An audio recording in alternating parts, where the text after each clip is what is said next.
মুসলমান, আমি বলতেছিলাম বেনামাজের কবরে 3 ধরনের শাস্তি হবে। এক ধরনের শাস্তির কথা বলেছে, আগুন দাউ দাউ করে জ্বলবে। দ্বিতীয় নম্বরের শাস্তি হলো আল্লাহর হাবিব বলেন, কবরের 2 পাশের মাটি এমন ভাবে চাপ দিবে যে এক পাঁজরের হাড্ডি আর এক পাঁজরের ভিতরে ঢুকে যাবে। নবী আরবি এইভাবে দেখিয়েছেন, এই যে এইভাবে দেখিয়েছেন, এক পাঁজরের হাড্ডি আর এক পাঁজরের ভিতরে এইভাবে ঢুকে যাবে, যে এইভাবে। আহা, এর বাস্তব নমুনা শোনাবো আপনাদের একটা, শুনবেন আপনারা? হযরত মাওলানা আব্দুল বাসেত খান সাহেবের নাম শুনেছেন? সিরাজগঞ্জ বাড়ি, একজন নামি দামি বক্তা। ইউটিউব চ্যানেলে সার্চ দিলে যুবকরা পাবে। অনেক বড় ভালো আলোচক, অনেক গুরুত্বপূর্ণ কথা বলেন। ওনার মুখ থেকে আমি একদিন একটা ওয়াজ শুনলাম, শুনে ওনার কাছে জিজ্ঞাসা করলাম, আমরা সমসাময়িক, উনিও জামিয়া রহমানে আরবিয়ায় পড়েছেন, আমিও পড়েছি, আমার সিনিয়র উনি 2-3 বছরের, আমি জুনিয়র ওনার। তা আমি জিজ্ঞাসা করলাম, ভাই আপনি একটা ঘটনা বলেছেন, ঘটনার উদ্ধৃতি দিতে পারবেন? উদ্ধৃতি না দিলে বলবো কি করে মানুষের কাছে? হ্যাঁ অবশ্যই উদ্ধৃতি দিব। আমার শ্বশুর বাড়ির অঞ্চলের ঘটনা, আমার শ্বশুর বাড়ির লোকজন চাক্ষুষ দেখে আমাকে বলেছে, নিজের চোখে দেখে বলেছে। কি ঘটনা? ওই অঞ্চলে এক লোক ছিল, এক কারখানার মালিক, নামাজ নিজে পড়তো না, কেউ নামাজ পড়তে গেলে ব্যঙ্গ করত। শ্রমিকরা যেই নামাজ পড়ার অনুমতি চাইতো, বলতো যা, খুব একটা লাভ হবে না, তার থেকে কারখানায় কাজ করলে কিছু টাকা পাবি। কিন্তু শ্রমিক যার অন্তরে আল্লাহর মোহাব্বত ভালোবাসা ছিল, আখিরাতের চিন্তা থাকতো, তারা সকলেই নামাজে চলে যেত। কিছুদিনের মধ্যে ওই কারখানার মালিকের ইন্তেকাল হয়ে যায়। ধনী মানুষ তো, অনেক মানুষ জানাজায় আসছে, অনেক মানুষ আসছে জানাজায়। আসার পরে জানাজা হয়ে গেছে, এবার লাশ দাফনের পালা। নিকট আত্মীয় 2 জন লাশ নিয়ে কবরে নামছে। ওনার শ্বশুর বাড়ির লোকজন নিজের চোখে দেখে বলছে ওনাকে, চাক্ষুষ ঘটনা, বেঁচে আছে। আব্দুল বাসেত খান সাহেবের নম্বর চাইলে লাগলে নিয়ে নেবেন, ফোন দিয়ে জিজ্ঞাসা করবেন, বাস্তবতা আছে এই ঘটনা। বলে যেই লাশ রাখছে কবরের মধ্যে, লাশ রাখতে দেরি হয়েছে, 2 পাশের মাটি চাপ দিতে একটু দেরি হয় নাই। একজন লাফতে উঠতে সক্ষম হয়েছে, আরেকজন সম্পূর্ণ উঠতে পারে নাই, হাঁটু পর্যন্ত মাটির ভিতরে গেড়ে আছে।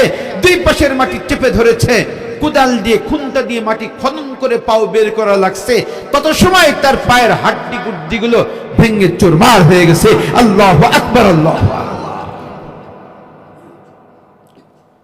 মুসলমান, এই জন্য বলছিলাম বেনামাজির কবরে 2 পাশের মাটি এমন ভাবে চাপ দিবে যে এক পাঁজরের হাড্ডি আর এক পাঁজরের মধ্যে ঢুকে যাবে।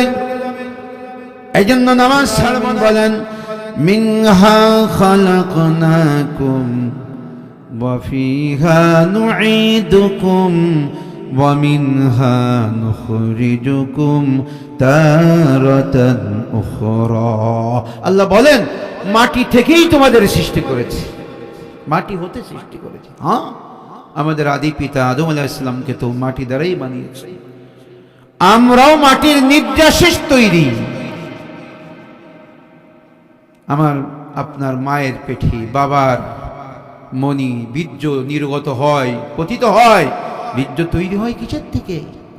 মাটি থেকে। যেই খাবার তৈরি হয়, খাবার থেকে, মাটির নির্যাসে তৈরি আমরা।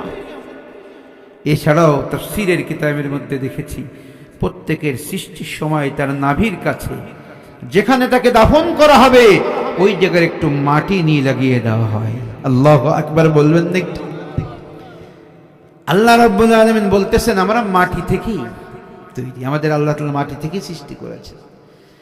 আল্লাহ বলেন, আবার ওই মাটির ভিতরেই নিয়ে যাব একদিন, আবার একদিন ওই মাটি থেকে আবার আমি উঠাবো। আয়াতের সরল অর্থ বলে ফেলেছি। এই আয়াতের ব্যাখ্যায় মুফাসসিরিন ইকরাম অনেক অনেক সূক্ষ্ম তথ্য বর্ণনা করেছেন। তার ভিতর থেকে ছোট্ট একটি তথ্য আজকে আপনাদের সামনে আলোচনা করতেছি। মুফাসসিরিন ইকরাম লিখেছেন, মূলত আল্লাহ রাব্বুল আলামিন আমার আপনার সৃষ্টি এবং আমার আপনার মরণ, পরজগৎ, এগুলো উল্লেখ করে বান্দাকে স্মরণ করিয়ে দিতে চান, ইহ জগৎ স্থায়ী না, একদিন যেতে হবে, সারা জিন্দেগি এখানে কেউ থাকতে পারবে না। পরজগতে একদিন হিসাবের কাঠগড়ায় দাঁড়াতে হবে, এই কথাটি আল্লাহ তাআলা স্মরণ করিয়ে দিতে চান। আল্লাহু আকবার। কেন কেন স্মরণ করিয়ে দিতে চান? মানুষ পরজগতের কথা মনে আসলে কিছু দিনের জন্য হলো দিনদার হয়, কিছু সময়ের জন্য হলো দিনদার হয়, আর যখন পরজগৎ ভুলে যায় একেবারে দিনদারির কোনো খবর তার ভিতরে থাকে না। ছোট্ট একটা উদাহরণ দিব, আমার কথা বুঝতেছেন তো? আজ থেকে কয়েক বছর আগে একবার এখানে এসেছিলাম, আপনাদের মনে আছে কিনা জানি না, আমার মনে আছে। বেশ কয়েক বছর আগে আল্লাহ তাআলা আমাকে এখানে এনেছিলেন। তো বলছিলাম আমার কথা বুঝলে বলবেন, না বুঝলেও বলবেন। আমাদের ভাষা একেবারে অশুদ্ধ নয়, রাজবাড়ির ভাষা অনেক ভালো, রাজার মতো, আমি স্বীকার করছি। কিন্তু আমাদের কুষ্টিয়ার ভাষা এমন অশুদ্ধ নয় যে বোঝা যায় না। একেবারে অশুদ্ধ নাকি? মোটামুটি বোঝা যাচ্ছে নাকি বলেন? তো বলছিলাম একজন যুবক, তার বাবা মারা গেছে অথবা তার মা মারা গেছে, কাফন পরানোর পরে, জানাজার পরে বাবাকে নিয়ে কবরস্থ করার জন্য নিয়ে যায়, কবরস্থ করে, দাফন করে বাড়িতে আসে। বাড়িতে আসার পরে দেখা যায় ওই যুবককে ঘন ঘন কয়েকদিন মসজিদে যাওয়া আসা করতে দেখা যায় কিনা কথা বলেন? কেন? ওই যে একটু কবর জগতের পাশ থেকে ঘুরে আসতে, বাবাকে রেখে আসতে, পরজগৎ মাথার ভিতরে কিছুদিনের জন্য হলেও ঢুকেছে, আমাকেও যেতে হবে, বাবাকে রেখে আসলাম, আজ আর কাল আমাকেও যেতে হবে এখানে, এটা একটু মনে পড়েছে বলেই কিন্তু মাঝে কয়েকদিন মসজিদে গিয়েছিল। আবার মাসখানেক গেলে খবর থাকে না, আবার মসজিদ ছেড়ে দেয়। হয় কিনা এরকম বলেন? আমাদের অঞ্চলে হয়, আপনাদের অঞ্চলে মনে হয় কিনা জানি না। অথচ এই কবর প্রতিদিন আমাকে আপনাকে ডাকে। মুসলমান আন্দাজে বলি না, নবী আরবি সাল্লাল্লাহু আলাইহি ওয়াসাল্লাম হাদিসে পাকের মধ্যে বলেছেন, কবর প্রতিদিন আমাকে আপনাকে ডাকে। আমি আর আপনি কবর স্থানের পাশ দিয়ে যখন যাই, কবর আমাকে ডেকে বলে, ও পথিক, কে যাও, কে যাও? আনা বাইতুদ দুদ, আনা বাইতুল ওয়াহদ, আনা বাইতুজ জুলমা। ও পথিক, কে যাও, কে যাও? আমি অন্ধকার ঘর, আলো নাই, আলো নাই। আমার মধ্যে আসতে গেলে আলোর ব্যবস্থা করেই তোমাকে আসতে হবে। আনা বাইতুল ওয়াহদ, আমি একাকীর ঘর, আমার মধ্যে সঙ্গী নাই, সঙ্গী দুনিয়ার থেকে তৈরি করে আসতে হবে। ও পথিক, কে যাও, কে যাও? আমি পোকামাকড়ের ঘর, আমি কিন্তু ছাড় দিব না, পোকামাকড় ছাড় দিবে না। পোকামাকড় মারার কীটনাশক নিয়ে আমার কাছে হাজির হওয়া লাগবে। আমি কবর কাউকে ছাড়ি না, সঠিক উত্তর দিতে না পারলে আমি কবর কাউকে ছাড়বো না, ছাড়বো না। কবর এই কথা প্রতিদিন বলতে থাকে। আল্লাহু আকবার, আল্লাহু আকবার। কবর বড় কঠিন ঘাটি। কবর জগতে যে পাড়ি দিতে পারবে, অন্যান্য জগৎ আশা করা যায় সে পার হয়ে যেতে পারবে। হযরত উসমানে গনি রাদিয়াল্লাহু তাআলা আনহু কবর দেখলে খুব বেশি কাঁদতেন, খুব বেশি কাঁদতেন। কেন জানেন? ওনার কাছে জিজ্ঞাসা করা হলে উনি বলতেন, মুসলমান, ওই যে সাহেবে কবর নবীজি সাল্লাল্লাহু আলাইহি ওয়াসাল্লামের কাছে শুনেছি, কবর হলো পরজগতের প্রথম ঘাঁটি। এখানে যদি কারোর মুক্তি মিলে যায়, আশা করা যায় বাকি ঘাঁটিগুলোতেও মুক্তি মিলে যাবে। আর এখানে যদি কেউ ধরা খেয়ে যায়, কবর জগতে যদি কেউ ধরা খেয়ে যায়, অন্য ঘাটিগুলোতেও ধরা খাওয়ার সমূহ সম্ভাবনা রয়ে যায়। আল্লাহু আকবার, আল্লাহ। একাকে ঘর, এই জগতে অনেকে একা একা থাকতে ভয় করে, আছে না আপনাদের সমাজে? আমার নিজের একা একা থাকতে ভয় লাগতো, আগে একা একা থাকতে পারতাম না। এখনো মাঝে মাঝে ভয় লাগে একা একা রাস্তা দিয়ে হাঁটতে। অথচ আশপাশেই তো জীবিত মানুষ আছে, কেউ জেগে আসে, কেউ ঘুমিয়ে আসে তো। আমার খুব ভালো করে মনে পড়ে, আমার একটা বাসা ভাড়া, আমি আগে থাকতাম, একটা বাসা ভাড়া নিয়ে থাকতাম। এখন আল্লাহ তাআলা নিজস্ব একটা ছোট্ট ঘর করার তৌফিক দিয়েছেন। আগে ভাড়া বাসায় থাকতাম, মেন রোডের থেকে একটু ভিতরে ছিল বাসাটা। তো মেন রোডে গাড়িওয়ালা যখন ড্রাইভার ভাই নামিয়ে দিতেন, বলতাম, ভাই আমার একটু আগায় দেন, আমার একা একা না খুব ভয় করছে, আমি যেতে পারছি না। অথচ দুই পাশেই বাড়ি, লাইট জ্বলছে দুই পাশে, ওই বাড়িগুলোতে জীবিত মানুষ আছে, কেউ ঘুমিয়ে কেউ বা জেগে আছে। আমাকে আগায় দিত, বাড়ির গেট খুলে ভিতরে যাইতাম, এরপরে ড্রাইভার ভাই চলে আসতেন। মাঝে মাঝে খুব গভীরভাবে চিন্তা করে দেখতাম, হাই রে, এইটুকু রাস্তা রাত 12টা বাজে একা একা আসতে পারছি না, অথচ আশপাশে এই বাতি জ্বলতেছে, আশপাশে কত মানুষ আছে। যেদিন আমি রেজাউল করিমকে কাফনের কাপড় দিয়ে চকলেটের মতো করে মুড়িয়ে রেখে আসা হবে, আমাকে চকলেটের মতো করে মোড়াবে। আগের যুগের চকলেটের কথা বলছি, এখনকার চকলেট তো প্যাকেটজাত হয়। আগে যখন 1 টাকায় 10টা চকলেট পাইতাম ছোটবেলায়, দুই পাশে মোড়ানো থাকতো, মনে আছে না আপনাদের? মাঝে মাঝে গভীরভাবে চিন্তা করলে তখন চিন্তা আসে, আমাকে যেদিন রেখে আসা হবে, আপনাদের কথা বলছি না, আহা, আমাকে যেদিন রেখে আসা, ওখানে তো সঙ্গী নাই, সাথী নেই, আলো নেই, কেমনে সেখানে থাকবো, কেমনে সেখানে থাকবো, কেমনে থাকবো? সঙ্গী বানানোর নিয়ত আছে তো আপনাদের? কার কার সঙ্গী বানানোর নিয়ত আছে? দুই হাত তুলে দেখান। লিল্লাহি তাকবীর, নারে তাকবীর, লিল্লাহি তাকবীর। মাশাআল্লাহ। মুসলমান, আজকে বড় কোনো আমল বলবো না, মাত্র 2টি আমলের কথা বলে এখান তো করবো, বিদায় নিব আপনাদের মাঝ থেকে। একটি আমলের দ্বারা কবর জগৎ অন্ধকার থাকবে না, আলোকিত হয়ে যাবে। কবর জগতে মার রব্বুকার উত্তর দেওয়া যাবে, সাথে সাথে কবর জগৎ অন্ধকার থাকবে না, আলোকিত হয়ে যাবে। আরেকটি আমল বলতে চাই, যে আমলের দ্বারা কবর জগতে একাকী থাকা লাগবে না, কবর জগতে সঙ্গী পাওয়া যাবে, বন্ধু পাওয়া যাবে। আল্লাহু আকবার, আল্লাহু আকবার। ইনশাআল্লাহ 2টা আমলের কথা বলে এইখান তো নিব। এর আগে আপনাদের কাছে আমার ছোট্ট একটা জিজ্ঞাসা, ছোট্ট একটা জিজ্ঞাসা, শুধু আপনাদের কাছে না, আমার কাছেও জিজ্ঞাসা। আপনাদের অঞ্চলে কোথাও আগুন ধরে? অনেক সময় খড়ের কুটার পালায়, খড়ের পালায়, বিচিলের পালায় কারোর বাড়িতে আগুন ধরে না? আগুন ধরলে বর্তমান প্রযুক্তির যুগে যুবকদের হাতে মোবাইল আছে, সাথে সাথে যদি ফায়ার সার্ভিসের নম্বর থাকে, এটা কোন থানার মধ্যে ভাই? পাংশা থানায় ফায়ার সার্ভিসে ফোন দেয়, তাই না? যে আপনারা আসেন, অমুক জায়গায় আগুন লেগেছে, দ্রুত আসেন। কোন বাড়িতে যদি মোটর লাগানো থাকে, পাইপ থাকে, মোটরের সুইচ অন করে পাশের বাড়ির থেকে পাইপ এনে পানি নিভানোর চেষ্টা করে। যার হাতের কাছে কিছু নাই, বালতি, কলস, ঘড়া, যার কাছে যা আছে, পানি নিয়ে এগিয়ে আসে আগুনটা নিভানোর জন্য। কি বলেন, তাই না? ও মুসলমান, প্রশ্ন আর কিছু নয়, যদি আমার আপনার কবরে আগুন দাও দাও করে জ্বলে ওঠে, কে আসবে ফায়ার সার্ভিসে ফোন দিতে? কে ফায়ার সার্ভিসে ফোন দিবে? আমি আপনাদের কথা বলি না মুসলমান, আমি রেজাউল করিমের কবরে যদি আগুন দাও দাও করে জ্বলে ওঠে, আমি আপনাদের কথা বলি না, আমার কথাই বলি। আমার ছেলে আমাকে দাফন করে চলে আসবে, আমার কবরে যদি আগুন দাও দাও করে জ্বলে ওঠে, আমার ছেলের তো খবরই থাকবে না, কেমনে ফায়ার সার্ভিসে ফোন দিবে? পাড়া প্রতিবেশী তো টের পাবে না আমার কবরে আগুন দাও দাও করে জ্বলে। কলস নিয়ে, বালতি নিয়ে কে এগিয়ে আসবে? কথা বলেন, কেউ এগিয়ে আসবে না।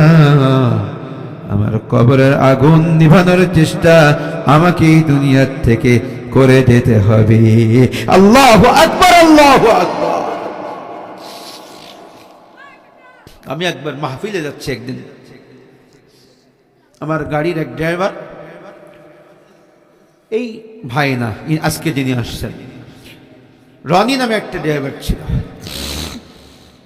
উনি বলতেছে আমাকে, ড্রাইভারটা বলতে অল্প বয়স, বলতেছে হুজুর আজকে আজব এক ঘটনা শোনাই। বলে কি ঘটনা বলো?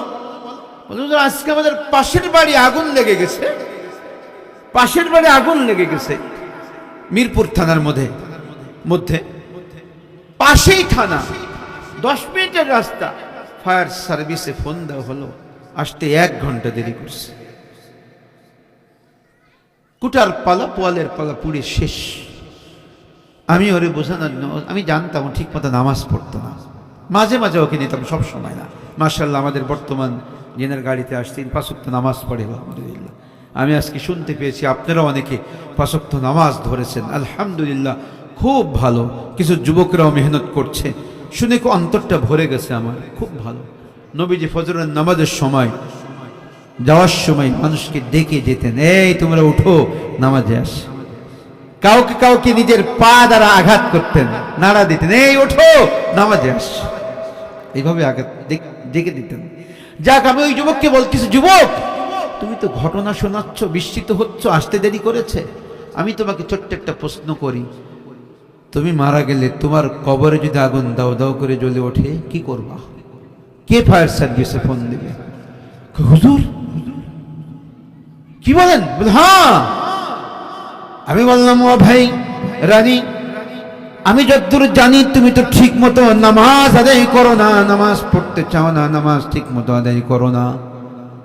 অথচ আল্লাহর হাবিব হাদিসে পাকের মধ্যে বলেন, বেনামাজের কবরে 3 ধরনের শাস্তি হবে। আমি ওই ছেলেটাকে বলতেছি, আমি যতদূর জানি ঠিক মতো তুমি নামাজ আদায় করো না, অথচ আল্লাহর হাবিব সাল্লাল্লাহু আলাইহি ওয়াসাল্লাম বলেন, বেনামাজের কবরে 3 ধরনের শাস্তি হবে। আমার মা বোন কথাগুলো ভালো করে শুনবেন। আমার মা বোন কোরআন হাদিসের মাহফিলে এসেও কথা কয়, গল্প করে, রং তামাশা করে। ও মা, ও বোন, ও খালা, ও দাদি, নানি, ও বোন, ভালো করে শুনেন, জোরহাত করে বলি, সারা জিন্দেগি তো গল্প করে কাটাইলেন, কোরআনের মাহফিলে এসে গল্প করার দরকার নাই। কোরআন হাদিসের কথাগুলো একটু মন দিয়ে শুনেন মা বোন। মার বোন ভালো করে শুনেন, নামাজ যে পড়বে না নিজের জীবনে, নামাজ যে কায়েম করবে না, নামাজ আদায় করবে না, আল্লাহর হাবিব বলেন কয়েক ধরনের শাস্তি তার কবরে হবে। তার 1 নম্বরের শাস্তি হবে আগুন দাও দাও করে জ্বলে উঠবে। আল্লাহু আকবার, আল্লাহু আকবার। হ্যাঁ, বেনামাজের কবরে আগুন দাও দাও করে জ্বলে উঠবে, আগুন দাও দাও করে জ্বলে উঠবে। আহা, কি অবস্থা হবে যদি আমার কবরে জ্বলে ওঠে। আপনাদের কথা বলছি না, আপনাদেরকে অবশ্যই আল্লাহ মাফ করে দিবেন। বাকি আমার কবরে যদি জ্বলে ওঠে, কি অবস্থা আমার হবে বলেন সেদিন। এই দুনিয়ায় বিপদগ্রস্ত হইলে কেউ না কেউ তো পাশে থাকে, কেউ না কেউ তো আগায়, তাই না? আমার কেউ আপনারা চিনেন না, কথার কথা বলছি। আপনাদের কাছে যদি এসে আমার একটা বিপদের কথা বলে যদি বলি, ভাই আমার একটু সাহায্য করবেন, অর্থনৈতিক সাহায্য হোক অথবা আপনার শ্রম দিয়ে সাহায্য যদি চাই, কেউ না কেউ তো তৈরি হবেন। কোনো যুবক হইলেও তৈরি হবে, হুজুর মানুষ সাহায্য চাচ্ছে, একটু সাহায্য করি, কাজটা করে দিই, করবেন? আচ্ছা বলেন দেখি, কবরে আমার পাশে কি দাঁড়াবে? 1000 বার ডাকলেও কেউ আসবে সাহায্যে? টেরই তো পাবেন আমি চিল্লাচ্ছি সেখানে, টেরই পাবেন আমি যে কান্নাকাটি করতেছি, আমি আর্তনাদ করছি, টেরই তো পাবে না। নামাজ বড় গুরুত্বপূর্ণ ইবাদত। আমি অন্য বিষয়ে একটু কথা বলবো, নামাজের কথা প্রসঙ্গক্রমে চলে আসছে তাই বলতেছি। নামাজ গুরুত্বপূর্ণ ইবাদত।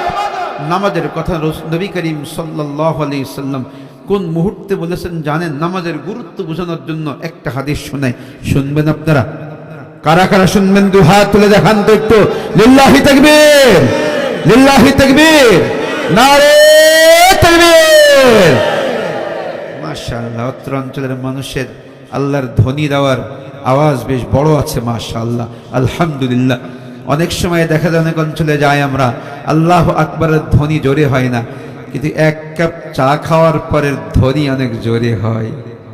কয়দিন পরে আসতেছে না পরিবেশ, 1 কাপ চা খাওয়াইলে অনেক জোরে জোরে বলবে, নিজের বাবারও কবে আমার ভাই, তোমার ভাই, অমুক ভাই, অমুক ভাই। আছে না? কথা বলেন না কেন? কয়দিন পরে তো আসবে, নিজের বাবারও কি বলবে, আমার ভাই, তোমার ভাই, অমুক ভাই, অমুক ভাই। অনেকে বলে না এরকম? যা হোক, বলছিলাম একটি হাদিস শুনাইতে চাই। নবী করিম সাল্লাল্লাহু আলাইহি ওয়াসাল্লাম মৃত্যু শয্যায় শায়িত, মারাত্মক অসুস্থ, জ্বর এসে বেহুশ হয়ে যাচ্ছেন, আবার হুশ আসতেছেন। হাদিস শোনাচ্ছি, রূপকথা নাই। এদিকে নবীজির হুজরার বাইরে একটি লোক এসেছেন, একজন মানুষ এসেছেন, নবীজি সাল্লাল্লাহু আলাইহি ওয়াসাল্লামের সঙ্গে সাক্ষাৎ করতে চান। আসলে মানুষ নন, উনি মানুষের আকার ধারণ করে এসেছেন। আল্লাহর হাবিবের কলিজার টুকরা হযরতে ফাতেমাতুজ জোহরা রাদিয়াল্লাহু তাআলা আনহা গিয়ে পরিচয় জেনে এসে নবীজির কাছে বললেন, আব্বা অমুক এসেছেন। নবী করিম সাল্লাল্লাহু আলাইহি ওয়াসাল্লাম বললেন, আসতে বলো। মারাত্মক অসুস্থ, খুব ভালো করে বুঝবেন। আসলে সালাম বিনিময় করলেন, বললেন আল্লাহ তাআলা সালাম দিয়েছেন, আর অনুমতি দিলে আপনার জান নিতে বলেছেন। বুঝতেছেন আমার কথা? এই যুবকরা এদিকে খেয়াল করো। এই যুবক, বাদাম খাওয়া বন্ধ করলে ভালো হয় বাবা। অল্প একটা দিনে তো 1 ঘন্টা কতই তো বাদাম খেয়েছি শোনা। আজকে একটু কম থাকা। খুব ভালো ছেলেরা, খুব ভালো ছেলে, খুব ভদ্র ছেলে। আমি জানি তো মাহফিল শুনছে অনেক মোহাব্বত নিয়ে। যাক, তো নবী করিম সাল্লাল্লাহু আলাইহি ওয়াসাল্লাম, জিবরিল আমিনও আছেন আর এক ফেরেশতা। নবী করিম সাল্লাল্লাহু আলাইহি ওয়াসাল্লাম জিবরিল আমিনকে জিজ্ঞাসা করলেন, আল্লাহ তাআলা তো অনুমতি চান, কি করব? মুসলমান, হাদিসের মধ্যে আসছে, আমাদের উস্তাদরা আমাদেরকে দেখিয়েছেন, হযরত জিবরিল আমিন সাথে সাথে মাথা নাড়িয়ে দেখিয়ে দিলেন। মাথা নাড়ানোর অর্থ হলো হ্যাঁ, অনুমতি দিয়ে দেন। আল্লাহর হাবিব বললেন, ভাই জিবরিল, অনুমতি তো দিয়ে দিব, আমার উম্মতের জিম্মাদার কে হবে? আমি যতদিন বেঁচে ছিলাম আমার উম্মতকে আগলে রাখার চেষ্টা করেছি, আমার উম্মতের জন্য বনে বাজারে কেন্দেছি, আমার উম্মতের জন্য রাতে দিনে সব সময় কান্নাকাটি করেছি। আমার উম্মতকে কেমনে মুক্ত করা যায়, কেমনে জাহান্নাম থেকে বাঁচিয়ে নেওয়া যায়, আল্লাহর কাছে এত কান্নাকাটি করেছি, সবই তো জানা আছে। ও ভাই জিবরিল, আমার ইন্তেকালের পরে আমার উম্মতের জিম্মাদার কে হবে? হযরত জিবরিল আমিন বলেন, একটু দাঁড়ান, আমি আল্লাহর কাছে যাই আর আসি। জিবরিল আমিন চলে গেছেন আল্লাহর কাছে। আসা যাওয়া করতে সময় লাগে না, খুব অল্প সময় লাগে, খুব অল্প সময়, খুব অল্প সময় আসা যাওয়া করতে পারেন।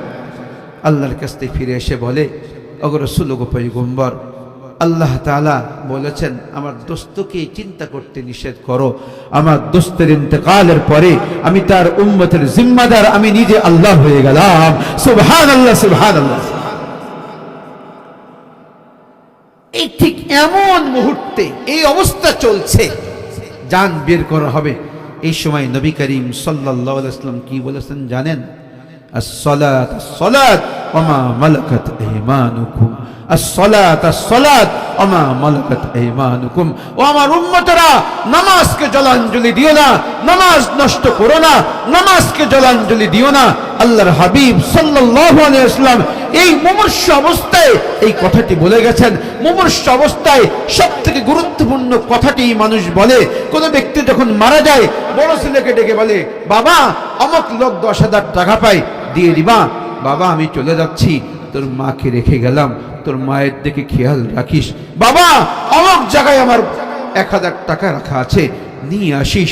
অমুক জমিটা দলিল করা হয় নাই, মসজিদে দিয়েছিলাম, ইন্তেকালের পরে মসজিদে দলিলটা করে দিস। গুরুত্বপূর্ণ কথাগুলোই কিন্তু মরণের সময় বলে, তাই না? নবী আরবি সাল্লাল্লাহু আলাইহি ওয়াসাল্লাম উম্মতকে বলে গেলেন, আমার উম্মত, তোমরা নামাজ ছাইরো না, নামাজ ছাইরো না, নামাজ ধরে রাখো। নামাজ ছাড়লে মুসলমান হওয়া যায় না, অনেক কিছু সাজা যায়, মুসলমান হওয়া যায় না। নামাজ ছেড়ে দিলে কবর জগতে আমার রব্বুকার উত্তর দেওয়া যায় না, যায় না, যায় না, আদেও যায় না।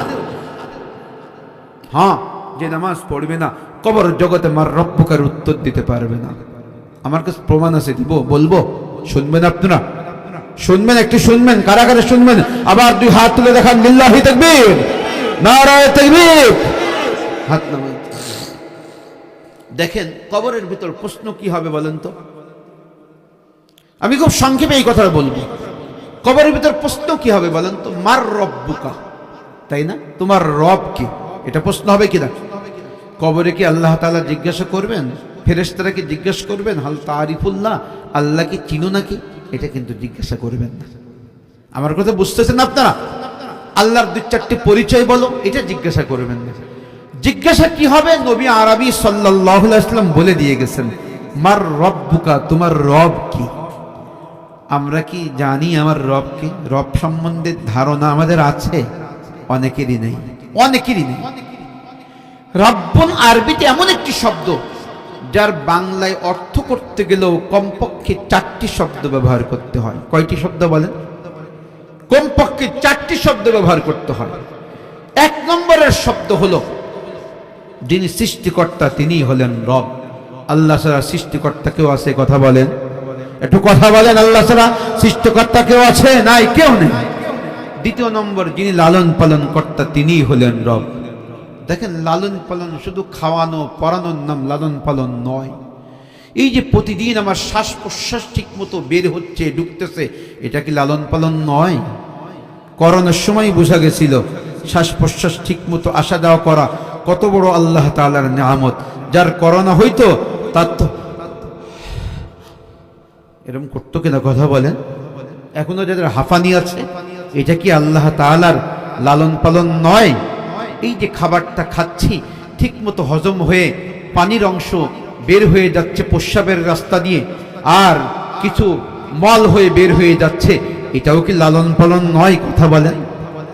একদিন যদি আটকে যায়, সেদিন বোঝা যায় আল্লাহ তাআলা ছাড়া এই লালন পালন কেউ করতে পারে না। হাসপাতালে দৌড়ানো লাগে, কি বলেন ঠিক কিনা? এখানে ছোট্ট একটি ইতিহাস আপনাদের সামনে তুলে ধরতে চাই আমি খুব সংক্ষেপে, 1-2 মিনিটে।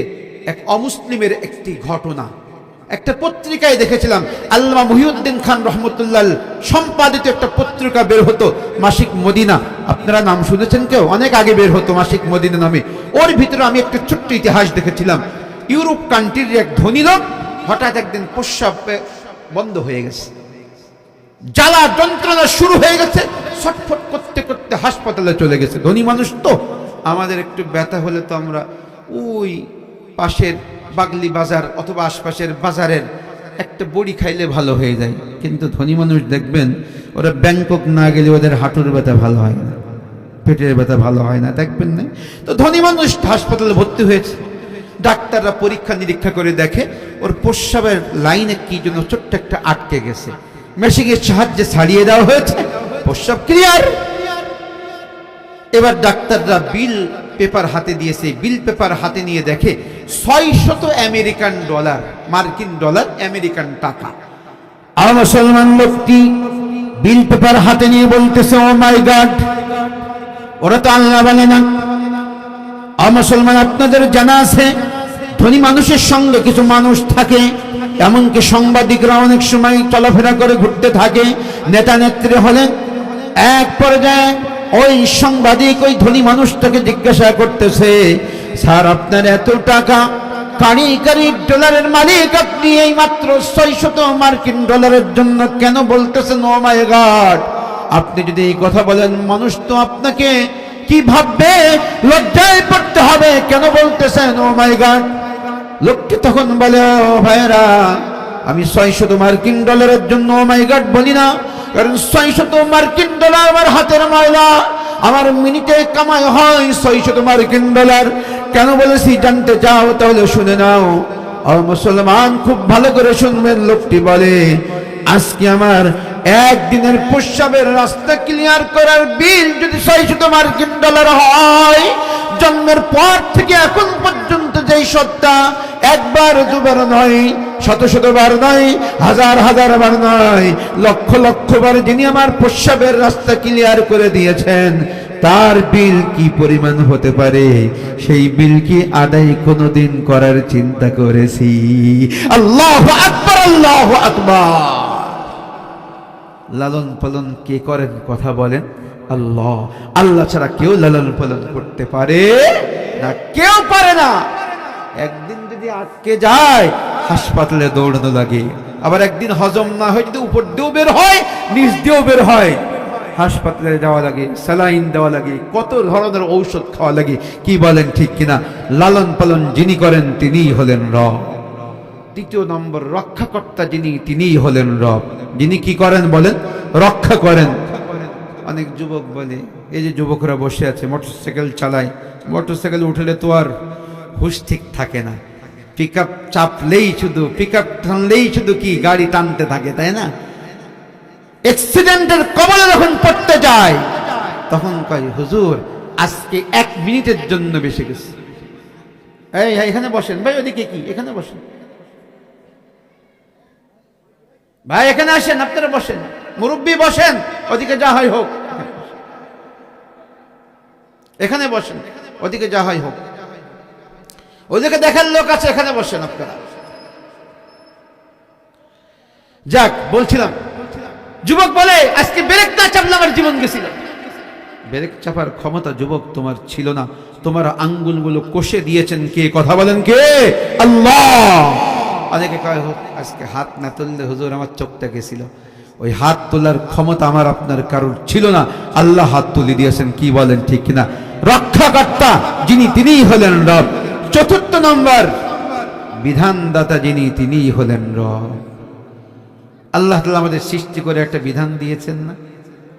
একটা মেশিন যে তৈরি করে ইঞ্জিনিয়ার, একটা কারখানার মালিক, কোম্পানির মালিক, মেশিন তৈরি করে দেখবেন একটা ক্যাটালগ দেয়। আমার কথা বুঝতেছেন না? ওই ক্যাটালগে লেখা থাকে এই মেশিন পানিতে চলবে না তেলে চলবে, তেল হলে ডিজেল না পেট্রোল না অকটেন, লেখা থাকে না? কোথায় কয়শদিন আট লাগে, মোবিল কতদিন পর পর চেঞ্জ করতে হবে, কতটুকু মোবিল লাগবে, 600 গ্রাম না 1 কেজি না 2 কেজি না 3 কেজি, সব লেখা থাকে। থাকে কিনা? কথা বলেন না কেন? আল্লাহ রাব্বুল আলামিন আমাকে আপনাকে সৃষ্টি করেছেন জান্নাতের জন্য। আমার আপনার এই দেহ জান্নাতে যাওয়ার উপযুক্ত হবে কি করলে? সব কিছু আল্লাহ রাব্বুল আলামিন লিখে দিয়েছেন। এর মধ্যে অন্যতম একটি বিধান হলো নামাজ। আমি নামাজ আদায় করি না, তার মানে আল্লাহ রাব্বুল আলামিনকে বিধানদাতা মানি না। যখন আল্লাহ রাব্বুল আলামিনকে বিধানদাতা মানলাম না, আল্লাহকে রব মানলাম না, সারা জিন্দেগি আল্লাহকে রব মানলাম না, কবর জগতে গিয়ে যখন ফেরেশতারা চাপ দিবে তোমার রবকে বলে, আমার মুখ দিয়ে আমার রব আল্লাহ এই কথা আদৌ বের হবে না, আদৌ বের হবে না, আদৌ হবে না, আদৌ হবে না। আমি কয়েকদিন আগে মিশকাতের মধ্যে পড়িয়েছি, যখন বেনামাজিকে কবরে নেওয়া হবে, ফেরেশতারা এসে জিজ্ঞাসা করবে আমার রব্বুকা, বলতে পারবে না, বলবে হা হা লা আদরি, আমি জানি না, হা হা লা আদরি, জানি না। আল্লাহ রাব্বুল আলামিনের পক্ষ থেকে ঘোষণা করবে আমার বান্দা উত্তর দিতে সক্ষম হয় নাই, সুতরাং আফরিশুহু মিনান নার, জাহান্নামের বিছানা বিছায় দাও, আলবিসুহু মিনান নার, জাহান্নামের পোশাক পরিধান করে দাও, আফতাহু লাহু বাবান ইলান নার, জাহান্নামের দিকে দরজা খুলে দাও। ফেরেশতারা বলতে থাকবে তুমি এখন জাহান্নামের আগুনে পুড়তে থাকো, আযাব ভোগ করতে থাকো। আল্লাহু আকবার, আল্লাহ আল্লাহ আল্লাহ আল্লাহ।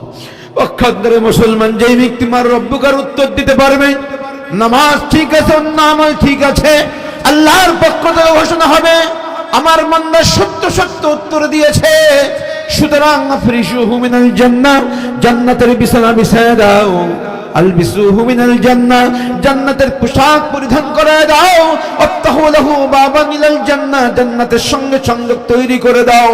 আল্লাহর হাবিব বলেন অতবার ঘোষণা করা হবে কবর তো অনেক প্রশস্ত হয়ে যাবে, যতদূর পর্যন্ত তোমার দৃষ্টি যায় দেখতে থাকো, আরামের ঘুম ঘুমাইতে থাকো, আমি তোমার কাছে পাহারাদার হিসেবে থেকে গেলাম। আল্লাহু আকবার, আল্লাহু আকবার। এই জন্য মুসলমান নামাজ ছাড়েন না, জোরহাত করে বলি নামাজ ছাড়বে না। নামাজ যে পড়বে না আমার রব্বুকার উত্তর দিতে পারবে না। ওই যে বিধানটা তো মানে না। একটা উদাহরণ দিব, ছোট্ট একটা উদাহরণ বোঝানোর জন্য। আপনাদের বাজারে তেলের দোকান আছে, তেলের ড্রাম থেকে এক ধরনের পাইপ দিয়ে টানলে তেল ওঠে, দেখেন নাই কোনো সময়? উঠা উঠা তেল বিক্রি করে, দেখেন নাই? অবশ্যই তো দেখছেন। আতরের দোকানদার বড় একটা শিশির থেকে ছোট শিশিতে আতর ঢালে, ঢালার সময় যদি বাইরে একটু গড়িয়ে পড়ে তুলা দিয়ে মুছে।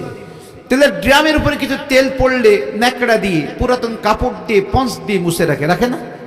বাড়িতে মা বোন আপনারাও তো আছেন, আমার মা বোন নামাজে খুব অবহেলা করে। আপনাদের বাচ্চারা যখন প্রস্রাব করে তখন আপনারা পুরাতন কাপড় দিয়ে মুছে রাখেন। আচ্ছা, যেই কাপড় দিয়ে যা মুছেছি চাপ দিলে তো তাই পড়বে না অন্য কিছু পড়বে? কথা বলেন। প্রস্রাব মুছতে চাপ দিলে প্রস্রাব পড়বে না? যদি পেট্রোল মুছি চাপ দিলে পেট্রোলই তো পড়বে, বের হবে, অন্য কিছু তো আর বের হবে না। যদি আতর মুছে থাকলে চাপ দিলে তো আতরই বের হবে, অন্য কিছু বের হবে? যা মুছেছি চাই বের হবে, তাই না? আমার জিন্দেগি চালাইলাম ইবলিসের চাহিদা মতো।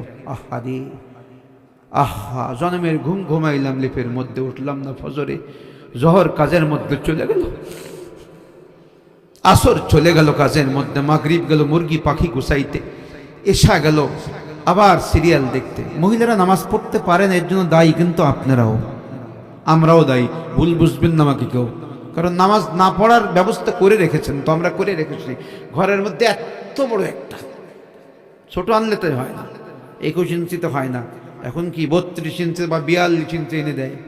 ওই পাড়ার মাথার থেকে কালো তার নিয়ে এসে আবার সংযোগ দিয়ে দেয়, আর একটা রিমোট দেয় হাতে, আর বলে তামাম বিশ্বের বেহায়াপনা উলঙ্গপনা দেখো আর মজা নাও। পেটের মধ্যে একটা আছে, মাকে বলে মা তোমার পুত্রবধূ, তোমার বেটার বউ বা পুত্রবধূ কি বলেন জানি না আপনারা, ছেলের বউ অসুস্থ, পেটে বাচ্চা, কাজকাম করতে পারে না, তুমি একটু কাজগুলো সেরে নিও, ওই একটু আরাম করুক। ওই হাতে ধরাই দেয় রিমোট, ওই তামাম বিশ্বের বেহাপনা উলঙ্গপনা দেখো আর মজা নিতে থাকো। পেটেরটা মনে হয় আব্দুল কাদের জেলানি তো হবেই, কি বলেন, হবে না? আব্দুল কাদের জেলানি যদি নাও হয়, আপনাদের সাবেক ফরিদপুরের গর্ব ছিলেন শামসুল হক ফরিদপুরি রহমতুল্লাহ আলাইহি, ওনার মতো তো মনে হয় হবেই, নাকি হবে না? বখাটে হবে, বখাটে তা দেখবে তাই শিখবে। এখন আর রিমোট লাগছে না, এখন তো হেডফোন কানের ভিতরে দিয়ে প্রত্যেকের হাতে হাতে সিনেমা হল। এক সময় ছিল জেলা শহর ছাড়া সিনেমা হল পাওয়া যেত না, এরপর থানা শহরে ছিল সিনেমা হল, এরপরে মেন বাজারে সিনেমা হল ছিল, এখন কিন্তু প্রত্যেকের হাতে হাতে সিনেমা হল, প্রত্যেকের হাতে হাতে সিনেমা। এখন আমার মা বোন রাতের সিরিয়াল দেখতে পারে না, দিনের বেলায় পুনর্প্রচার হয় সেটা দেখে। নামাজের সময় কোথায়? ও মা, ও বোন, আল্লাহ রাসূল বলেছেন আপনারা 4টি কাজ করতে পারলে জান্নাতের যেই দরজা খুশি ওই দরজা দিয়ে আপনারা জান্নাতে চলে যাবেন। চিৎকার দিয়ে বলেন সুবহানাল্লাহ। ও মা, ও বোন, ভালো করে কথাগুলো শুনে নেন। আল্লাহর হাবিব বলেন আল মারআতু ইযা সাল্লাত খামসাহা ওয়া সামাত শাহরাহা ওয়া আহসানাত ফারজাহা ওয়া তাআত মালাহা ফালতাদখুল মিন আই আবওয়াবিল জান্নাতি শাআত আও কামা ক্বালা আন-নবী সাল্লাল্লাহু আলাইহি ওয়াসাল্লাম। ও মা এবং পুরুষ ভাইরা ভালো করে শুনে নেন। আল্লাহর হাবিব বলেন যেই মহিলা আমার উম্মতের, যেই মহিলা 4টি কাজ করে, 1 নম্বরের কাজ 5 ওয়াক্ত নামাজ আদায় করে।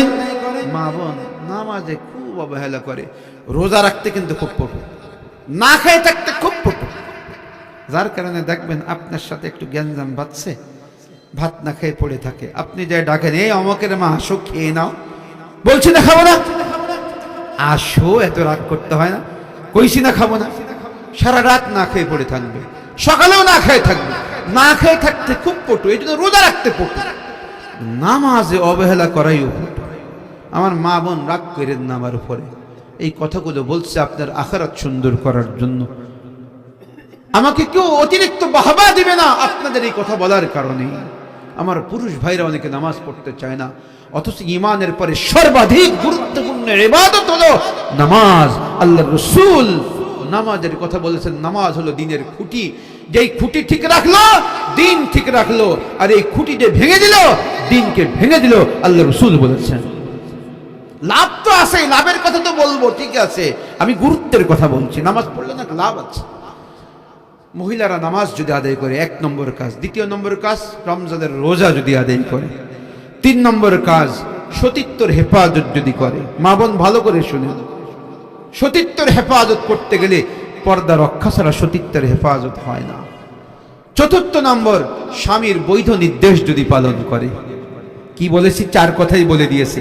1 নম্বর নামাজ সময় মতো আদায় করা, 2 নম্বর রোজা, 3 নম্বর সতীত্বের হেফাজত, 4 নম্বর স্বামীর বৈধ নির্দেশ পালন। স্বামী যদি অবৈধ নির্দেশ দেয় ওটা পালন করা জরুরি না, স্বামীর বৈধ নির্দেশ পালন করলে, এই 4টি কাজ করলে আল্লাহর হাবিব বলছেন জান্নাতের যেই দরজা খুশি ওই দরজা দিয়ে জান্নাতে চলে যাবে। চিৎকার দিয়ে বলেন সুবহানাল্লাহ। মুসলমান, আমি বলতেছিলাম বেনামাজের কবরে 3 ধরনের শাস্তি হবে। 1 ধরনের শাস্তির কথা বলেছে, আগুন দাও দাও করে জ্বলবে। 2 নম্বরের শাস্তি হলো আল্লাহর হাবিব বলেন কবরের 2 পাশের মাটি এমন ভাবে চাপ দিবে যে 1 পাজরের হাড্ডি আর 1 পাজরের ভিতরে ঢুকে যাবে। নবী আরবি এইভাবে দেখিয়েছেন, এই যে এইভাবে দেখিয়েছেন, 1 পাজরের হাড্ডি আর 1 পাজরের ভিতরে এইভাবে ঢুকে যাবে, যে এইভাবে।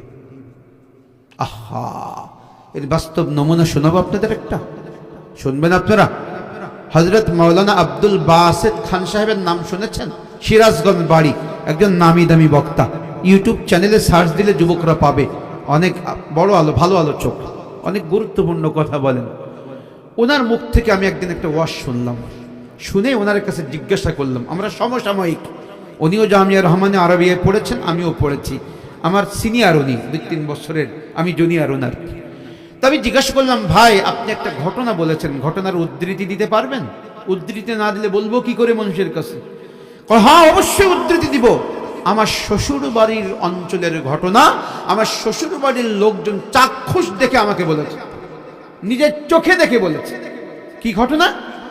ওই অঞ্চলে এক লোক ছিল, এক কারখানার মালিক, নামাজ নিজে পড়তো না, কেউ নামাজ পড়তে গেলে ব্যঙ্গ করত। শ্রমিকরা যেই নামাজ পড়ার অনুমতি চাইতো, বলতো যা, খুব একটা লাভ হবে না, তার থেকে কারখানায় কাজ করলে কিছু টাকা পাবি। কিন্তু শ্রমিক যার অন্তরে আল্লাহর মোহাব্বত ভালোবাসা ছিল, আখিরাতের চিন্তা থাকতো, তারা সকলেই নামাজে চলে যেত।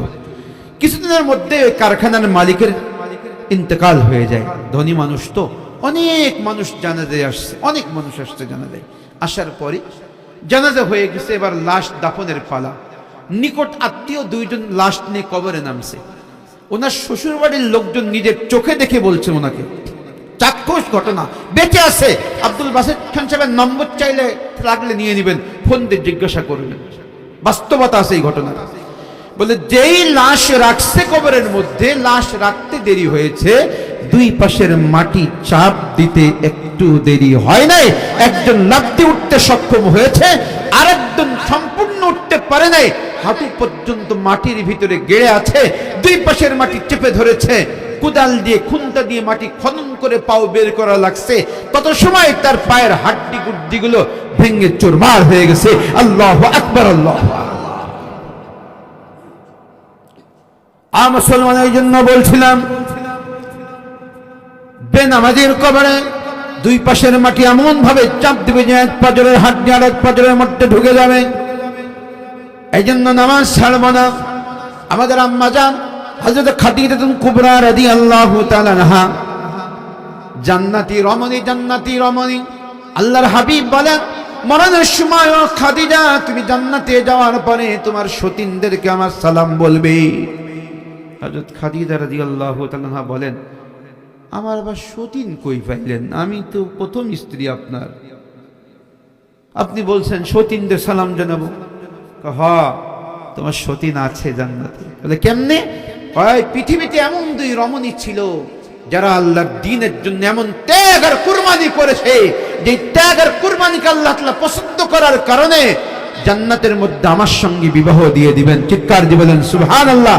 হযরত আসিয়া আর হযরত মারিয়াম 2 জনকে সালাম দিবা। যা হোক, উনি মরণের সময় নবীজির হাত ধরে একটা কথা বলছিলেন। কি কথা জানেন? আন্দাজে বলি না, হাদিসের মধ্যে আসছে, মা বোনদের জন্য বিশেষভাবে বলি।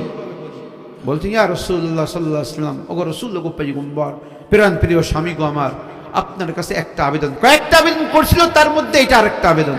বলে কি আবেদন? বলে আবেদন অন্য কিছু নয়, আমাকে দাফন করার পরে আপনি আমার কবরের উপর একটু পায়চারি করবেন, চলে আসবেন না। আল্লাহর হাবিব চোখের পানি ছাড়েন আর বলেন, কেন খাদিজা এমন আবেদন জানাও, একটু বলবা, কেন আমি তোমার কবরের উপর পায়চারি করব? আল্লাহর হাবিবের পরম প্রিয় স্ত্রী, দুঃখের দিনের সঙ্গিনী হযরত খাদিজা কুবরা রাদিয়াল্লাহু তাআলা আনহা বলেন, কেন তাহলে শুনতে চান? শুনে নিন। আপনার মুখে একবার দুবার নয়, বারংবার শুনেছি আপনার কোন কোন উম্মতের কবরের মাটি নাকি 2 পাশ থেকে এমন ভাবে চাপ দেবে, এক পাজরের হাড্ডি আর এক পাজরে ঢুকে যাবে। তাই তো আমি খাদিজার বড় ভয় লাগে আর ডর লাগে, আমি খাদিজার কবরের মাটিও আমাকে চাপ দেয় কিনা। তাই তো এমন আবেদন জানাই। আমার বিশ্বাস, বিশ্ব নবী, আন্তর্জাতিক নবী, রাহমাতুল লিল আলামিন যদি আমার কবরের মাটির উপরে দাঁড়িয়ে থাকে, আমার কবরের মাটির আগেও দুঃসাহস হবে না, আমাকে চাপ দিবে। এই জন্য এমন আবেদনটি জানাই গো রাসূল। আল্লাহু আকবার, আল্লাহু আকবার। জান্নাতি সাহাবিয়া, তাদের কবরের চিন্তা ছিল, আমার আপনার কবরের কোনো চিন্তা আছে কি? 24 ঘন্টার 18 ঘন্টায় চিন্তা করি আমার ব্যবসা প্রতিষ্ঠান কেমনে সুন্দর থেকে সুন্দর করা যায়, আমার কৃষি ফসল আর সুন্দর থেকে সুন্দর হয়, আমার চাকরির সার্ভিস সুন্দর থেকে সুন্দর হয়, আমার ছেলে মেয়েদের ভবিষ্যৎ সুন্দর করে গড়ে যেতে পারি, এই চিন্তা 18 ঘন্টা কাটাই, 6 ঘন্টা ঘুমাই, আমার বাড়ির টয়লেটের টাইলসগুলো কেমনে সুন্দর থেকে সুন্দর লাগাইতে পারি, আমার বাড়ির রান্নাঘরের টাইলসগুলো সুন্দর থেকে সুন্দর লাগাইতে পারি, এই চিন্তা 18 ঘন্টা করি। কিন্তু মুসলমান কখনো কি 10টা মিনিট সময় হয় যেই ঘরে যাওয়াই লাগবে ওই ঘরে টাইলস লাগানো হয়েছে কিনা, ওই ঘরে এসির ব্যবস্থা হয়েছে কিনা, ওই ঘরে লেপ তোষকের ব্যবস্থা হয়েছে কিনা, ওই ঘরে পোকামাকড় আসার রাস্তা বন্ধ করা হয়েছে কিনা, এই চিন্তা করার 10টা মিনিট সবাই হয় কি? চিন্তা করা দরকার ও মুসলমান, চিন্তা করা দরকার। যাওয়াই লাগবে, কেউ যাওয়া থেকে বাঁচতে পারে নাই, আমি আপনি থাকতে পারবো না, যাওয়াই লাগবে। कैसे कैसे ताजदारों पादशाह चल बसे, वो खजीना बाला खाना शान शौकत क्या हुई, कैसी कैसी खूबसूरत रानिया शहजादिया, तन बदन सब गुल गई है, शक्ल सूरत क्या हुई। কত রাজা বাদশাহ ছিল চলে গেছে, কত সুন্দরী রমণী ছিল সবাই চলে গেছে, সকলের বড়াই অহংকার দাপট সব খতম হয়ে যায়। এক জায়গায় গেলে কোনো দাপট চলে না, কোনো ক্ষমতা চলে না, কোনো বাহাদুরি চলে না, সকল ক্ষমতা রহিত হয়ে যায়। ফেরেশতার উত্তর দিতে না পারলে আল্লাহ তাআলার পক্ষ থেকে শুরু হয়ে যায় শাস্তি, আর উত্তর দিতে পারলে শান্তির ফয়সালা হয়ে যায়। সুবহানাল্লাহ। 3 নম্বর আরেক ধরনের শাস্তি, বেনামাজের কবরে। আল্লাহ রসুল বলেছেন বিষাক্ত সাপ নিযুক্ত করা হবে, এত বেশি বিষাক্ত হবে যে একবার যদি এই দুনিয়ার শ্বাস প্রশ্বাস ফেলে সবুজ শ্যামল কোনো পাতা ঘাসের দেখা মিলবে না, এত বিষাক্ত সাপগুলো। একবার সবল দিবে 70 গজ মাটির নিচে চলে যেতে হবে, আবার সবল দিবে, আবার 70 গজ মাটির নিচে চলে যাবে।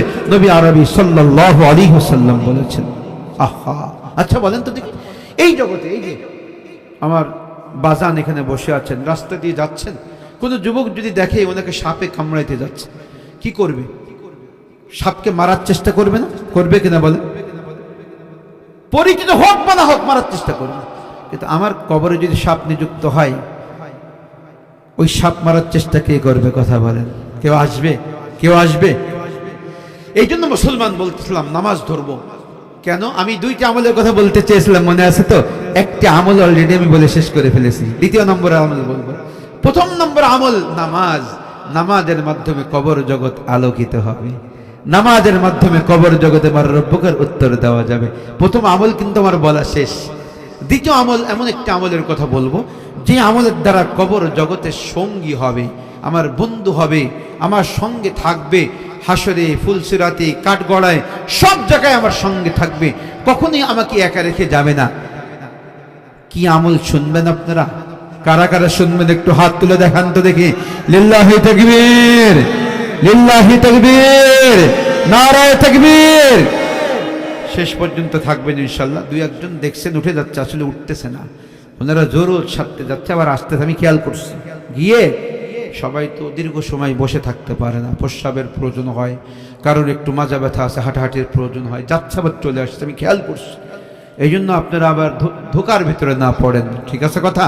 2য় আমলটা বলেই আমি আমার কথার ইতি টানবো। 1ম আমলটার কথা বলেছি, মা বোনকেও বলেছি। 2য় আমলটা আর কিছু নয়, কোরআনে কারিমকে যদি বন্ধু বানাইতে পারি, আমার আপনার কবরে, হাসরে, ফুলসিরাতে সব জায়গায় একটা করে বন্ধু থাকবে, সঙ্গী থাকবে। সুবহানাল্লাহ বলবেন না? একটু জোরে সরে বলেন সুবহানাল্লাহ, আর একটু জোরে বলেন সুবহানাল্লাহ। বাকি প্রশ্ন হয় কোরআনে কারিমকে বন্ধু বানাবো কেমনে? প্রশ্ন হয় না? প্রশ্ন হয় কিনা? কোরআনে কারিমকে বন্ধু বানাবো কেমনে? প্রশ্ন হয় কিনা? কথা বলেন। আমি 4টি প্রসেস বলবো, 4 কথায়, খুব সংক্ষেপে 4 কথায় 4টি কি বলবো? প্রসেস বলবো। নামাজের কথা বলেছি, সবাই নামাজে আসবেন। যে সমস্ত যুবক ভাইরা আছেন নিজে নামাজে আসবেন, অন্যদেরকে নামাজের দাওয়াত দিবেন। আমি কয়েকদিন আগে হাদিসের মধ্যে পড়াইছি, হাদিস দেখেছি, পড়াইছি। নবীজি ফজরের সময় নামাজ পড়তে যখন আসতেন, ডাকতে ডাকতে আসে, এ অমুক আসো, মসজিদে আসো, নামাজে আসো। মাঝে মাঝে পায়ে নাড়া দিতেন, পাও দিয়ে নাড়া দিতেন। হ্যাঁ, আল্লাহ রসুল ডাকতেন। মাঝে মাঝে বেলাল হাবশিকে পাঠাইতেন, যাও ডেকে আসো। ওমরে ফারুক বেলাল হাবশিকে বলতে, ও বেলাল যাও মানুষকে ডেকে নিয়ে আসো। এই জন্য যুবকরা যারা আপনারা এই কাজগুলো করতেছেন, আল্লাহ তাআলা আপনাদের উৎসাহ বাড়িয়ে দেন। কাল কিয়ামতের কঠিন দিবসে, কালকেই হাদিস পড়েছি, গতকাল হাদিস পড়েছি আমি, এই হাদিসটা পড়াইছি মিশকাতে, যেদিন কোথাও কোনো ছায়া থাকবে না, সূর্য একেবারে মাথার উপরে। আহা, কি অবস্থা হবে চিন্তা করে দেখেছেন? এখন কঠিন গরমের দিনে সূর্য কত মাইল বলে দূরে, আমি মাপতে পারি নাই, সায়েন্স বলেছে তাই বলি, বুঝেননি কথাটা? এরপরেও কঠিন গরমের দিনে খালি মাথায় খালি গায়ে কাজ করা যায়? গামছা বেঁধে তারপরে কাজ করতে হয়, কি বলেন তাই না? মাথা গরম হয়ে যায়, পিঠ গরম হয়ে যায়, পুড়ে যায়। যদি একেবারে মাথার উপরে সূর্য আসে তাহলে কি অবস্থা হবে? কোথাও কোনো ছায়াও নাই। আহা, ওই দিন আল্লাহ তাআলা দয়া করে মেহেরবানি করে 7 শ্রেণীর মানুষকে আরশের ছায়ায় জায়গা দিবেন। সুবহানাল্লাহ বলবেন না একটু? ভয়াবহ অবস্থা হবে। আহা, কি ভয়াবহ অবস্থা জানেন? আহা, কয়টা বলবো? আল্লাহ তাআলা নিজেই বলেছেন, ওই দিন মা পালাবে ছেলে দেখে, ছেলে মাকে দেখে পালাবে, স্বামী স্ত্রীকে দেখে পালাবে, স্ত্রী স্বামীকে দেখে পালাবে। আল্লাহ, কেউ কাউকে আশ্রয় দিবে না, পরিচয় পর্যন্ত দিবে না। আল্লাহু আকবার। ওই দিন 1 শ্রেণীতে থাকবে 7 শ্রেণীর মানুষকে আল্লাহ রাব্বুল আলামিন হাবিব বলেন, আল্লাহ তাআলা বড় ভালোবেসে মহব্বত করে আরশের ছায়ায় জায়গা দিবেন। তার একটা শ্রেণী থাকবে শাবুন নাশা ফি ইবাদাতি রাব্বিহি, ওই সকল যুবক যারা যৌবনকালে আল্লাহ রাব্বুল আলামিনের ইবাদতের জন্য দাঁড়াইছিল, যৌবনকালে আল্লাহর ইবাদত বন্দেগী করে, ওই যুবকগুলোকে আল্লাহ রাব্বুল আলামিন কাছে ডেকে রহমতের কোলে তুলে নেবেন, আরশের নিচে জায়গা দিয়ে দিবেন। সুবহানাল্লাহ, সুবহানাল্লাহ, সুবহানাল্লাহ। এই জন্য যুবকরা হিম্মত হারাবেন না, আপনারা কাজ করতে থাকেন, দিনের কাজ, ইনশাআল্লাহ আল্লাহ তাআলা জাযা দিবেন।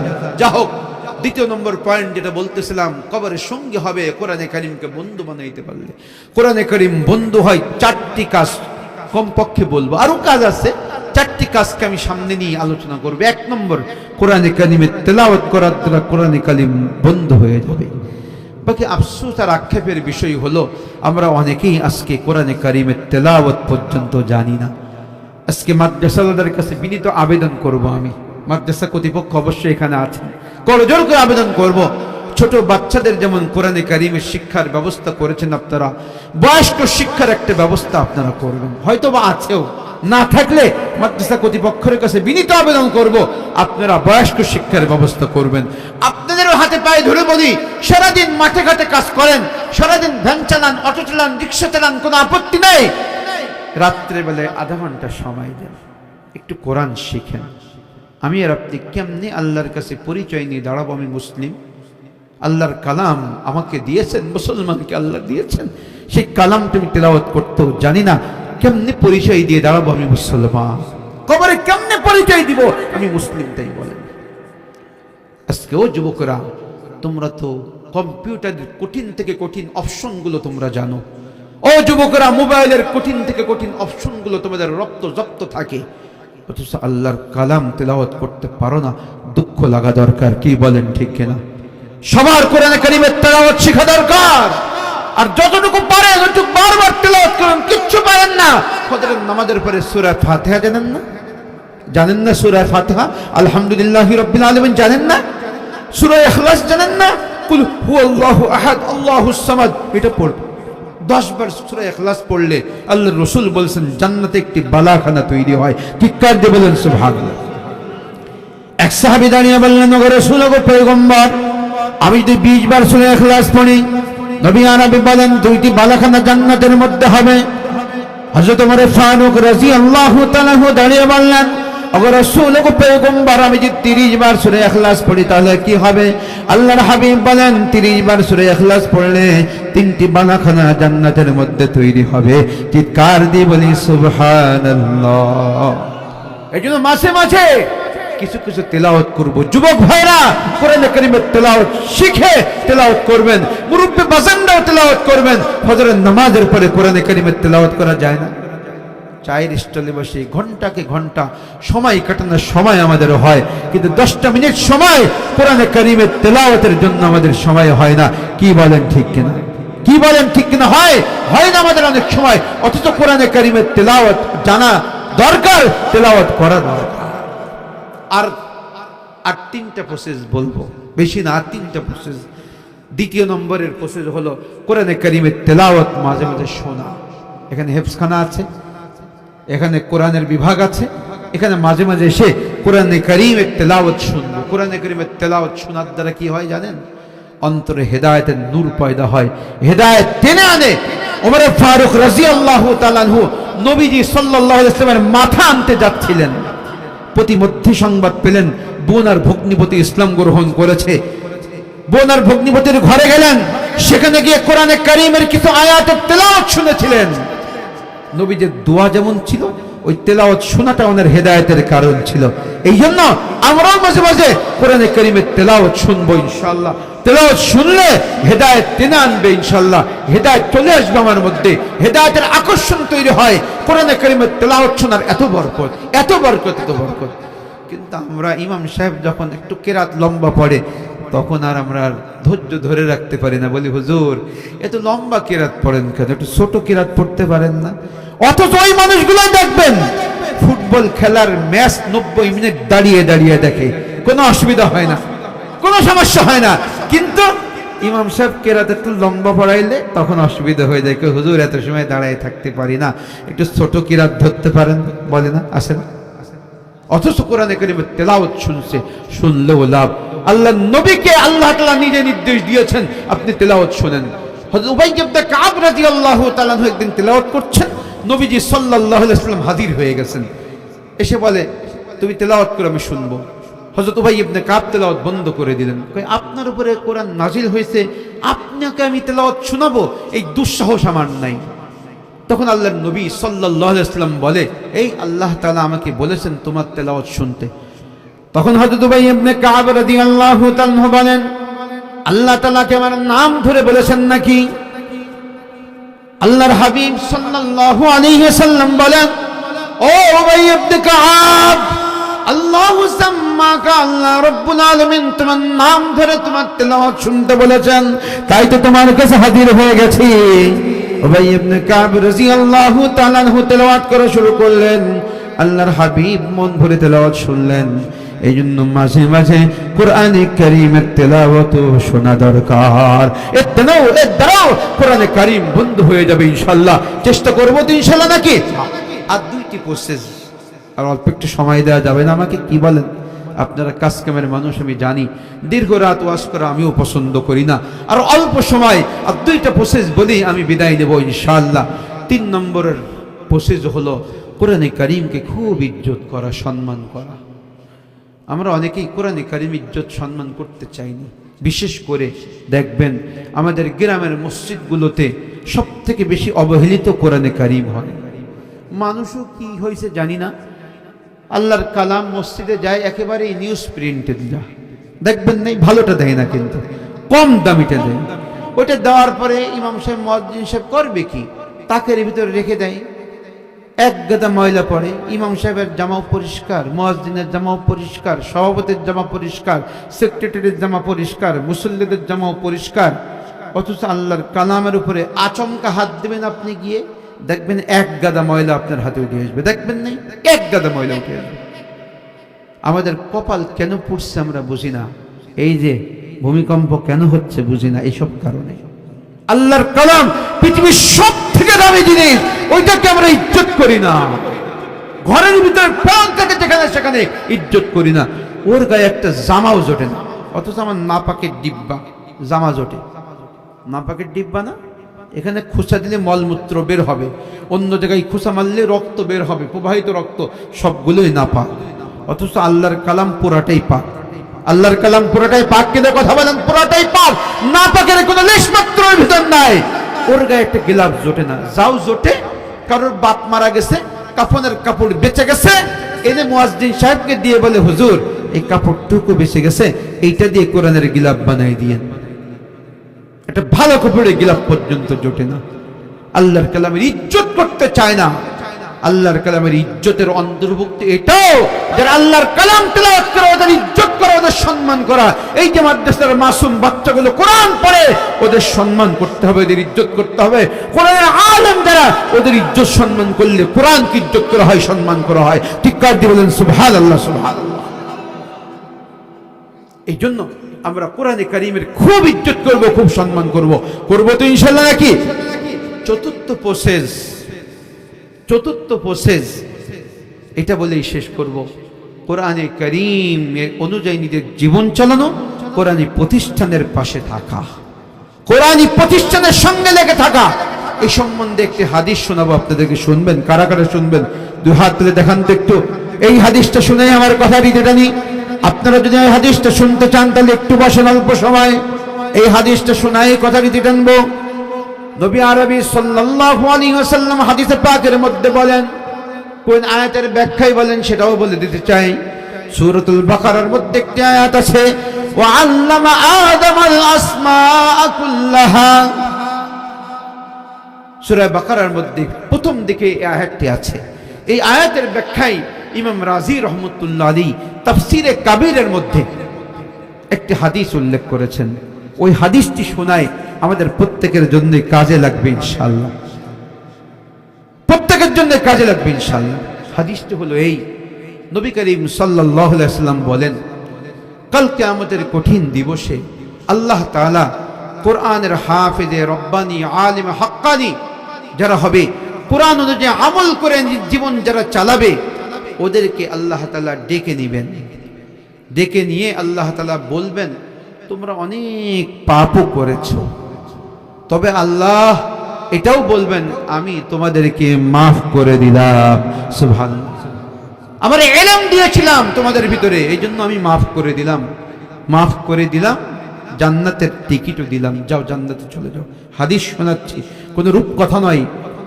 আল্লামা ইমাম রাজি, ফখরুদ্দিন রাজি রহমতুল্লাহ আলাইহি তাফসীরে কবীরের মধ্যে হাদিসখানে উল্লেখ করেছেন, ওই আয়াতের ব্যাখ্যায় খুব ভালো করে বুঝবেন। এরপরে ওই আলেম হাফেজ রব্বানি, আলিম হাক্কানি, আপনাদের ফজিলত এই হাদিসে আছে, আপনাদের কথাই বলতেছি, চলে যাবে জান্নাতের দরগোড়ায়, প্রধান ফটকে জান্নাতের গেট খুলে দেওয়া হবে। তখন জান্নাতের শীতল বাতাস ওই আলেমে রব্বানি, হাফেজ হাক্কানির গায়ে লাগবে। জান্নাতের মনোরম দৃশ্যগুলো দেখতে পাবে। জান্নাতের মৃদু বাতাসে পাতাগুলো একটা একটার সঙ্গে বাড়ি কি এমন ঝংকার তৈরি হবে, যে ঝংকার পৃথিবীর কোথাও কোনোদিন কেউ শুনে নাই, দেখে নাই। এগুলো দেখে শুনে ওই আলেম, ওই হাফেজ রব্বানি, আলিম হাক্কানি জান্নাতে ঢোকার জন্য উদ্গ্রীব হয়ে যাবে, পাগলের মতো হয়ে যাবে। এখনই ঢুকতে বাদ, দেরি করা যাবে না, এমন ভাবে পাগলের মতো হয়ে যাবে। ঠিক ঢুকতে যাবে এমন সময় এক লোক দৌড়াইতে দৌড়াইতে আসবে, হাঁপাইতে হাঁপাইতে আসবে, আর ডাক, ভাই দাঁড়ান, ভাই একটু দাঁড়ান, হুজুর একটু দাঁড়ান। এই ভাই বা হুজুর এই শব্দগুলো হাদিসে নাই, এটা আমি বোঝানোর জন্য বলছি। ডাকবে, মোট কথা ডাকবে, দাঁড়ান। অমুসলমান লোকটা দৌড়ানোর কারণে হাঁপাইতে থাকবে। কোরআনের হাফেজ আলেম দেখবে লোকটা চিনা চিনা মনে হয়, একটু কাছে যেই চলে আসবে, লোকটাকে চিনে ফেলবে, বলবে, ভাই দৌড়ান কেন, কি হয়েছে আপনার? লোকটা বলবে, হুজুর আগে চিনছেন কিনা বলেন? কহা চিনিস। কেমনে চিনলেন? কই দুনিয়াতে আপনি আমার বন্ধু ছিলেন, তবে বন্ধুত্ব ছিল শুধু কোরআনে কারীমের কারণে। আমি অমুক মাদ্রাসায় পড়াইতাম, অমুক মাদ্রাসার মুহতামিম ছিলাম, সাধারণ উস্তাদ ছিলাম। আপনার ছেলেটা আমার কাছে পড়তো, অথবা আপনার ছেলে না পড়লো, আপনি মাদ্রাসার সঙ্গে লেগে থাকতেন। রাতের গভীরেও যদি কোনো সময় ফোন দিয়েছি, ভাই একটা ছেলে অসুস্থ, হাসপাতালে নিতে হবে, আমাকে একা যেতে দেননি, আপনি আমার সঙ্গী হয়ে হাসপাতালে নিয়ে গেছেন। শুধু তাই নয় ভাই, বাজারে গেলে আপনি এমন বন্ধুত্ব ছিল যে কোনো আত্মীয়তার সম্পর্ক ছিল না, আল্লাহর কালামের কারণে আমাকে ভালোবাসতেন। আমি কোরআনের আলেম ছিলাম, হাফেজ ছিলাম, তাই ভালোবাসতেন। চা খাওয়াইতেন, টাকা দিতেন না। শুধু তাই নয়, মাদ্রাসার জন্য যখন যেটা দরকার বললেই আপনি দিতেন। আপনাকে চিনবো নাতে কাকে চিনবো? কি হয়েছে, বিপদ কি একটু খুলে বলেন। আল্লাহু আকবার, আল্লাহ। লোকটি তখন বলবে, হুজুর বড় বিপদে আছি, বিপদটা কি বলুন? লোকটি তখন বলবে, আল্লাহ রাব্বুল আলামিন আমাকে কাঠগড়ায় হাজির করেছিলেন এবং আমাকে বলেছেন, বান্দারে তোমার আমলনামা তোমার সামনে হাজির করা হয়েছে, ভালো করে পড়ে দেখো। তোমার আমলনামায় বলে দিবে তোমার জন্য জাহান্নাম অবধারিত। তবে বান্দারে তোমার একটা সুযোগ দিতে পারি আমার নির্বাহী ক্ষমতায়। আজকের মালিক আমি, লিল্লাহিল ওয়াহিদুল কাহার। আজকের রাজত্ব কারোর না, আজকের সকল রাজত্ব আমার। তাই আমি নির্বাহী ক্ষমতায় তোমাকে একটু অনুমতি দিয়ে দিলাম, যাও হাসরের ময়দান ঘুরে আসো। দেখো তো কোনো আলেমের সঙ্গে, নবী বা নবীর ওয়ারিসের সঙ্গে তোমার কোনো সম্পর্ক, মহব্বত, ভালোবাসা ছিল কিনা। যদি থাকে তাকে ডেকে আনো। সে যদি তোমার জন্য আমার কাছে সুপারিশ করে দেয়, আমি আল্লাহ কথা দিলাম তোমাকে মাফ করে জান্নাত দিয়ে দিব। সুবহানাল্লাহ। হুজুর বড় বিপদে আছি, অনেক খুঁজলাম, অনেকের সাথেই সম্পর্ক ছিল, কাউকে পাই নাই, আপনাকে পেয়ে দৌড় দিছি। হুজুর একটু যাবেন আল্লাহ পর্যন্ত, যাবেন একটু আল্লাহ পর্যন্ত। হাক্কানি আলেম, হাফেজ রাব্বানি, আলেম হাক্কানি বলবে সেদিন অবশ্যই যাব ভাই। একটা কথা মনে রাখবেন, যারা প্রকৃত আলেম তারা জনগণের সঙ্গে দুনিয়াতেও গাদ্দারি করে না, কাল কিয়ামতের ময়দানেও গাদ্দারি করবে না। যাবে, যে শেষ পর্যন্ত কথোপকথন কি হবে শুনবেন তো আপনারা, শুনবেন আপনারা। অনেক লাভ, অনেক লাভের কথা বলবো, অনেক লাভের কথা বলবো, অনেক লাভের কথা বলবো। ওইটুক শুনি আমার কথার ইতি টানবো। আপনাদের লাভের কথা।